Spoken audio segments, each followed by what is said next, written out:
Eu sou Larissa, esse é o Som Sereníssima, e hoje eu queria conversar um pouco com vocês sobre os diferentes tipos de masculinidade que são apresentados ao longo de Harry Potter. Yes!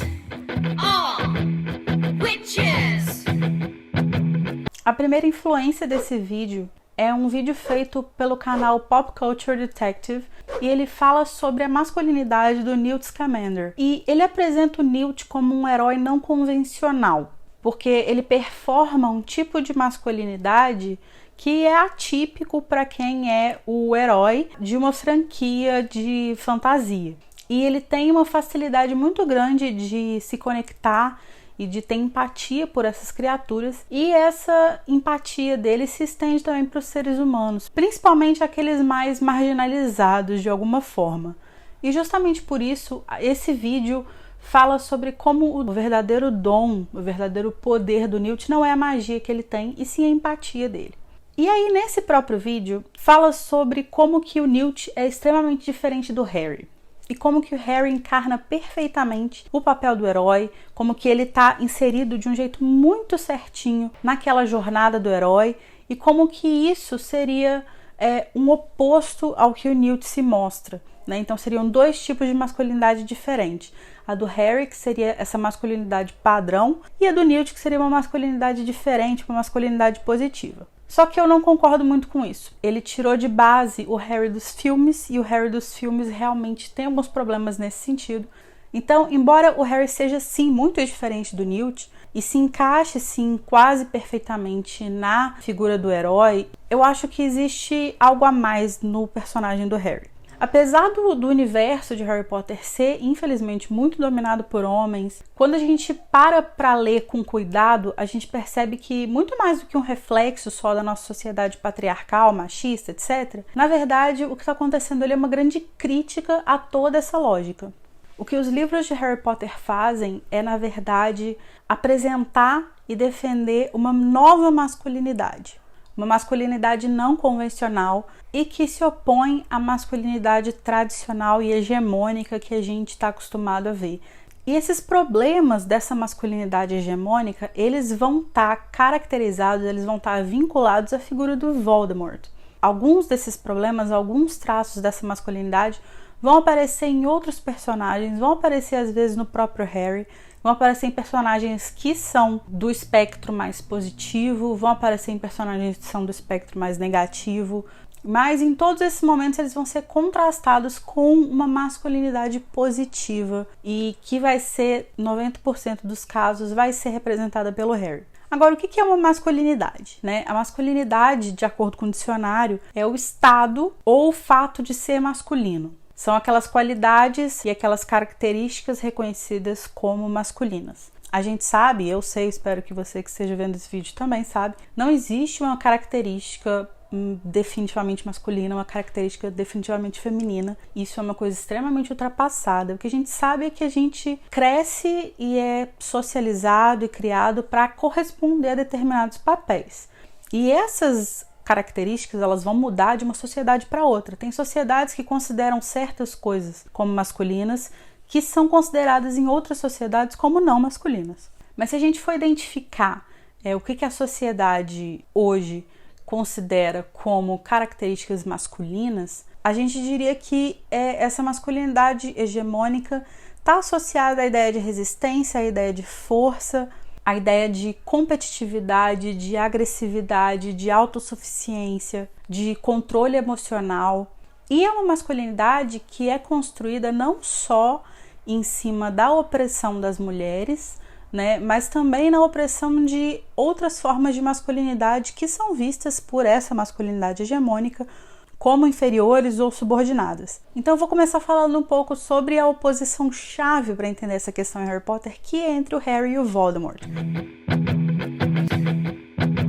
O Harry representaria essa nova masculinidade, eu vou explicar um pouco melhor disso ao longo do vídeo, e o Voldemort representaria essa masculinidade tradicional, hegemônica. O Voldemort, ele tem uma aparência que é assustadora, só a aparência dele já intimida as pessoas se sentem inferiores a ele imediatamente. Não é à toa que os servos dele, os comensais, mesmo sendo membros de famílias riquíssimas que têm um poder no mundo bruxo absurdo, quando estão diante dele, ficam ajoelhados e chamam ele de Lorde, chamam ele de Mestre e se humilham na frente dele.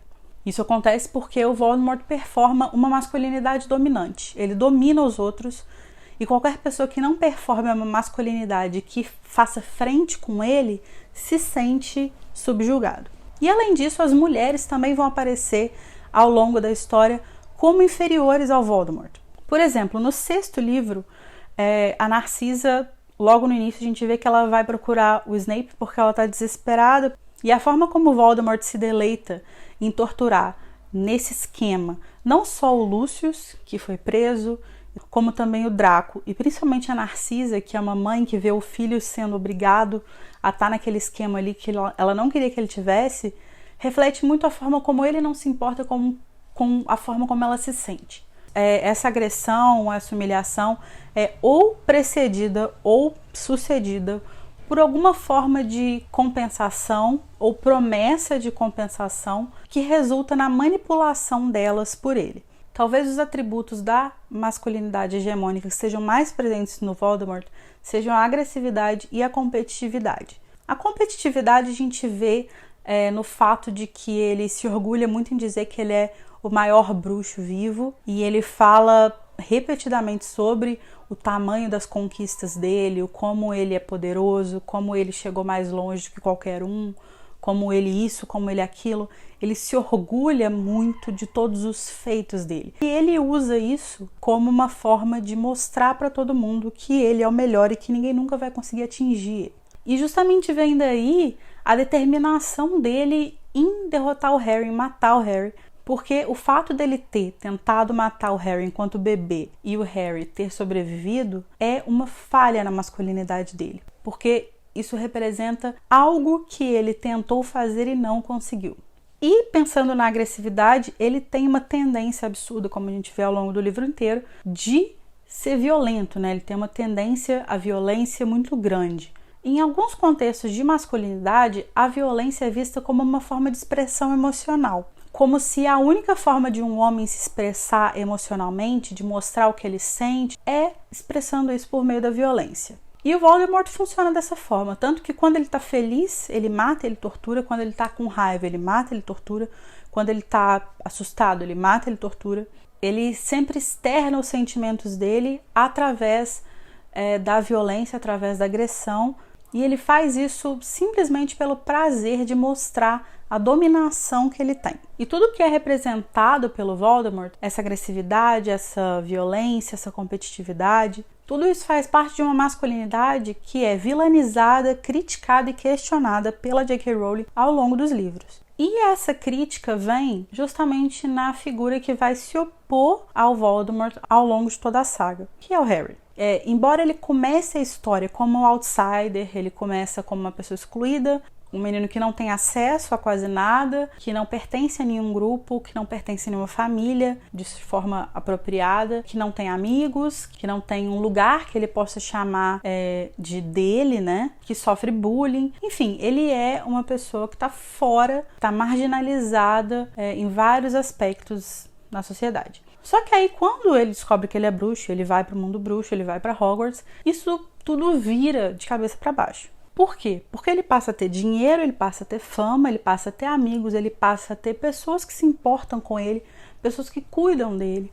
Ele descobre que ele tem um talento, né? Ou seja, a realidade dele muda completamente. E aí, talvez a partir disso, a gente não possa mais encarar ele como uma pessoa excluída. Só que ele continua estando em um lugar que não é de total pertencimento. Por quê? Ele continua morando numa casa onde ele não tem nenhum afeto, ele continua sem os pais dele, e a fama e o dinheiro que ele tem são coisas que não interessam a ele. Ele com certeza trocaria todo o dinheiro e toda a fama dele por outras coisas. Então, embora o Harry possa apresentar, sim, alguns aspectos que são tradicionalmente valorizados pela masculinidade, esses aspectos vão se combinar a algumas masculinidades não convencionais. E vão mostrar que, na verdade, ele está muito longe de ser algum representante da masculinidade hegemônica, da masculinidade tradicional.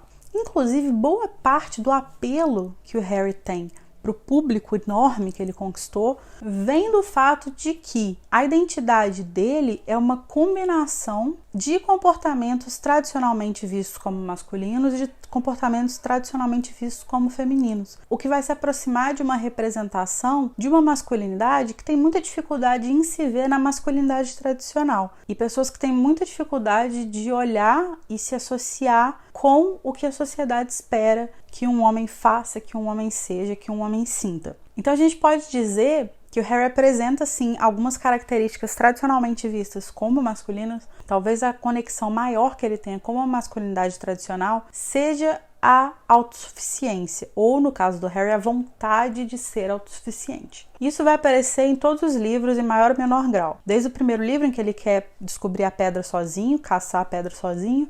No segundo, ele quer ir atrás da Gina sozinho. Então, ele é uma pessoa que quer muito ser autossuficiente, quer se provar o tempo inteiro. Mas, ainda assim, esse desejo que ele tem sempre vai encontrar uma resistência muito forte, que é a resistência dos amigos dele. E a habilidade dele em aceitar esse suporte, a dificuldade que ele tem em recusar que as pessoas ajudem ele, vai, de certa forma, anular o desejo inicial dele, por mais que ele queira ser autossuficiente. A gente vê que ele também gosta de ter pessoas ao lado dele ajudando ele, e essa contradição à masculinidade tradicional é só a primeira de muitas. Por exemplo, o maior desejo dele é ter uma família de verdade. Ele também tem uma facilidade muito grande de se conectar com as pessoas, e o fato, por exemplo, dele se conectar tão fortemente com Sirius, que ele sente tanto a perda dele, é inclusive algo que afasta o Voldemort no quinto livro. Também o olhar crítico que ele lança sobre o fato de que o pai dele e o Sirius, que são duas pessoas que ele ama muito, exibiam traços de uma masculinidade hegemônica, uma masculinidade tradicional,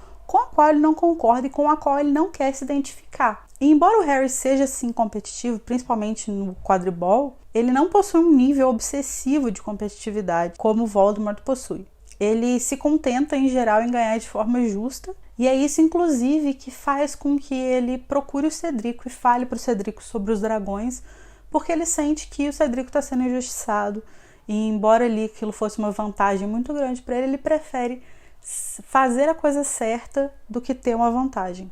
Outra diferença muito grande entre a masculinidade representada pelo Harry e a do Voldemort é que, enquanto o Voldemort oprime aqueles que são considerados inferiores a ele, o Harry, ao contrário, ele se conecta com essas pessoas. Então ele se torna melhor amigo do Ron, que vem de uma família pobre, sem nenhum prestígio. Ele se torna melhor amigo da Hermione, que é uma menina nascida trouxa. Ele se aproxima do Dobby, que é um elfo doméstico. Então ele não tem nenhum problema com isso, pelo contrário. Ele se sente atraído, ele se sente levado até essas pessoas. E o relacionamento que o Harry mantém com as amigas dele, inclusive, é muito interessante para pensar isso tudo. E é uma característica de uma masculinidade atípica. Isso porque, enquanto normalmente a figura do herói tem aliados homens, né, se cerca de homens para lutar com ele, se cerca de amigos para estar ao lado dele, a maior parte do grupo do Harry é formada por mulheres.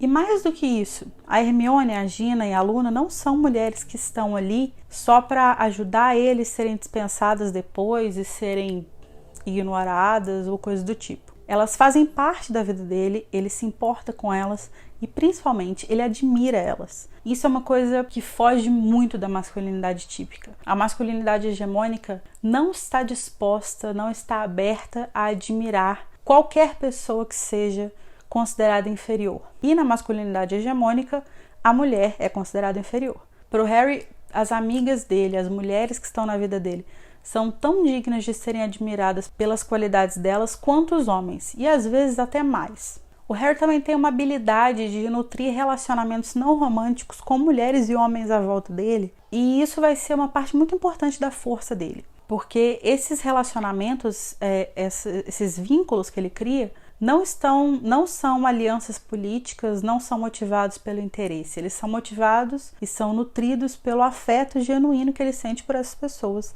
e pela forma como essas pessoas tocam a vida dele, e todas essas características juntas vão transformar o Harry em um líder. Porque, diferente do Voldemort, ele conquista as pessoas. Ele coleciona amigos, apoiadores, admiradores, justamente porque ele simboliza e ele transmite uma masculinidade que é atravessada e que surge através do amor e do respeito, e não através da dominação e do medo, como é o caso do Voldemort. O ápice da masculinidade não tradicional do Harry vai ser o sacrifício que ele faz no final do 7º livro na floresta. É um ato de coragem, sim, mas não é um ato de coragem espalhafatoso. Ele não está se sacrificando na frente de todo mundo, quase ninguém sabe que ele está lá. Então é uma decisão que ele toma sozinho, é um ato silencioso de coragem, mas ao mesmo tempo ele não vai para lá sozinho. Ele recorre à Pedra da Ressurreição para estar acompanhado das pessoas que foram mais próximas para ele em vida. E o fato dele escolher estar acompanhados por pessoas mortas é muito interessante também, porque são pessoas que não vão poder dar um testemunho, espalhar a história do que aconteceu na floresta. Ele vai deixar aquilo ali morrer com ele. E mesmo no confronto final, quando o Harry vai finalmente derrotar o Voldemort, ele não cede à masculinidade hegemônica, ele não cede à agressividade. A maldição que mata o Voldemort é a maldição do próprio Voldemort. Então, quando a Rowling retrata o Voldemort como a representação dessa masculinidade hegemônica e tradicional e o Harry como a representação do oposto disso, ela mostra justamente o valor de uma masculinidade nova e fora do convencional. E os livros vão oferecer ao leitor uma visão acerca dessa masculinidade que é movida à sensibilidade, a companheirismo e a afeto, basicamente. Outra masculinidade que é interessante da gente analisar é a do Hagrid. Porque a princípio ele transmite uma ideia muito forte da masculinidade tradicional. Ele é um meio gigante, então ele é enorme, ele é forte, então ele parece ser uma pessoa perigosa, ele parece ser uma pessoa violenta, mas na verdade ele está longe de reforçar qualquer estereótipo masculino. Ele é na verdade uma pessoa extremamente emocional, com um coração enorme e uma capacidade gigantesca de se conectar com o outro, seja esse outro uma outra pessoa ou seja uma criatura fantástica. E nesse ponto ele é muito parecido com o Newt. O Hagrid ele é o primeiro e talvez seja o exemplo mais saudável de uma masculinidade positiva que o Harry vai ter. E ele é um exemplo muito constante, ele fica presente na vida do Harry por muito tempo, de forma que muito do que o Harry se torna ao longo dos livros é graças ao Hagrid. E no fim das contas, de uma forma muito simbólica, o Hagrid vai acabar sendo uma figura muito materna para o Harry. A primeira vez que a gente vê o Hagrid, ele está segurando o Harry nos braços dele, o Harry é bebê, e essa cena vai se repetir, ela vai se espelhar na Batalha de Hogwarts, quando é o Hagrid que carrega o corpo do Harry na saída da floresta.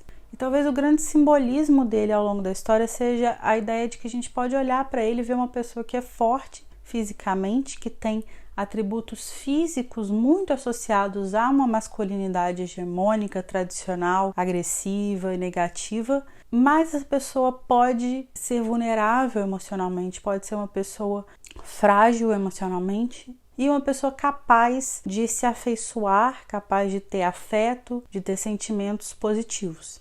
Outra figura interessante também é a figura do Snape.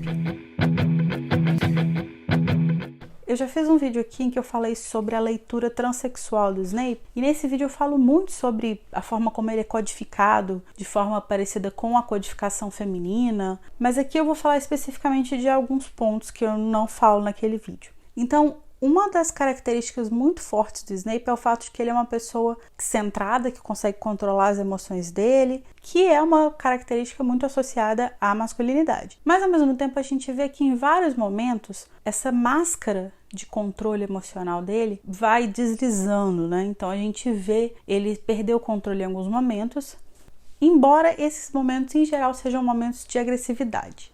Só que quando a gente conhece a história toda do Snape, a gente vê que não é bem assim. Quando a gente conhece a relação dele com a Lily, a gente vê que o controle emocional dele é uma forma de lidar com isso. Isso acontece porque a relação que ele tem com ela é uma relação que é exatamente o oposto do que se espera na masculinidade hegemônica. É uma relação em que a mulher da relação é quem tem poder sobre o homem. A partir do momento que a gente vê a história dele desde a infância, a gente entende que quando ele conheceu a Lily, ele pode começar a controlar os impulsos dele. E isso era uma forma dele ganhar a aprovação dela. Ela sempre é a pessoa que domina a relação. E ele está sempre submisso.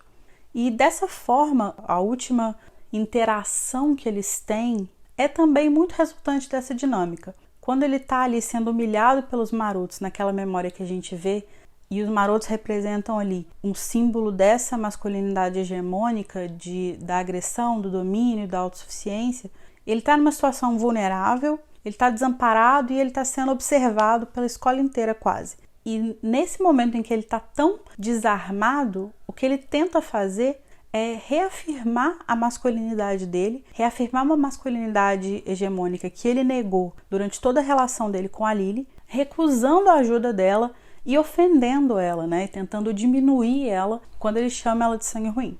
E quando ele faz isso, ele danifica permanentemente a relação dos dois. E justamente por isso é que ele passa o resto da vida dele controlando as emoções dele, para que ele não passe por outros episódios de explosão dessa.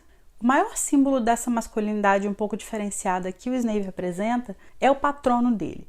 O patrono dele é uma corça, né? Então já começa na diferença de que, em geral, os patronos representam o mesmo gênero da pessoa que conjura eles. Então é muito difícil você ver um patrono de um homem ser um patrono fêmea, mas o Snape tem um patrono feminino. Isso porque essa corça é uma representação da Lily, do amor que ele sentia por ela, que é o que dá poder a ele, né? O poder dele tentar se reparar os erros que ele cometeu. E é o patrono dele que simboliza essa masculinidade dele, porque ele mostra que ele não tem medo de amar, que ele não tem medo de sentir o que ele sentiu e que ele não tem medo de carregar um luto por tanto tempo. Mas o fato dele se mostrar tão afetado e tão mudado por uma figura feminina mostra que ele performa também uma masculinidade não hegemônica. E a capacidade dele de converter os sentimentos que ele tem em atitudes positivas, em atitudes altruístas que fogem justamente a essa masculinidade hegemônica. Um outro caso que eu acho que seria interessante falar, já que a gente falou da Lily, é da relação dela com o James e de como que a masculinidade aparece ali. A descrição que a gente tem do James como adolescente, quando a gente vê ele na penseira, é uma descrição que se encaixa perfeitamente num perfil de masculinidade hegemônica. Mas o interesse que ele tem pela Lily vai fazer que ele compreenda, assim como o Severus vai compreender em algum ponto, que ele precisa modificar a dinâmica do relacionamento que ele tem com ela. Se ele está sempre acostumado a ser a figura dominante no relacionamento, e isso para qualquer relacionamento, seja amoroso ou não, ele vai precisar aprender a ceder, a dar um passo para trás, a escutar o que ela tem a dizer, o que ela quer, quais são as vontades dela, para que aquilo ali possa de alguma forma se tornar possível. E é só quando ele toma essa atitude, e é só quando ele enxerga isso e muda essa dinâmica e apaga ou diminui alguns desses traços de masculinidade hegemônica que ele apresenta, é que a Lily vai dar algum tipo de chance para ele. Existem algumas outras figuras em escalas menores que representam a masculinidade hegemônica ou que apresentam algum traço dela. A relação do Sirius com o monstro, por exemplo, e as consequências dela e a forma como Dumbledore aborda isso no final do 5º livro, de como que a forma como o Sirius tratava o monstro foi o que levou ele à ruína dele, né, que levou ele para a morte dele, é uma das formas como a ideia de tratar subordinados como inferiores é criticada pela Rowling. E também o comportamento do próprio Sirius e do próprio James são criticados pelo próprio Harry, que logo depois de ver a memória do Snape, reconhece aquela afirmação de masculinidade como algo negativo, como algo que ele rejeita, que ele discorda, e alguma coisa com a qual ele não quer ser associado. E é muito importante que essas masculinidades, que esses traços de masculinidade hegemônica apareçam em personagens do espectro positivo da história, né? Personagens que são vistos como personagens bons, para que a gente nunca se esqueça que todos os homens são socializados com isso em mente. Por isso, qualquer homem, por mais que seja uma boa pessoa, por mais que seja um cara super massa, com uma cabeça super aberta, ele sempre vai estar sujeito a performar uma masculinidade negativa, porque ele foi criado para ser assim. E por isso, homens precisam estar se policiando o tempo inteiro com relação a isso. E aí é inegável que a partir dessas representações que a gente vê nos livros, que o que é mostrado, principalmente na figura do Harry, não é uma masculinidade hegemônica. É o triunfo de uma masculinidade nova, uma masculinidade sensível. E a crítica de uma masculinidade tradicional, hegemônica e negativa. Os livros de Harry Potter fizeram tanta diferença na cabeça das pessoas que cresceram lendo eles e que leem hoje também, porque eles apontam para novas possibilidades de performar sua masculinidade. Os garotos que leem conseguem entender que existe uma forma diferente daquela que a sociedade diz que você tem que fazer para você expressar seus sentimentos, expressar suas ideias, expressar a sua masculinidade. Não deixa de seguir o canal no Instagram. Se você tem alguma opinião sobre esse vídeo, alguma sugestão para os próximos vídeos, deixa aqui nos comentários, vamos conversar mais. Infinita e encantada.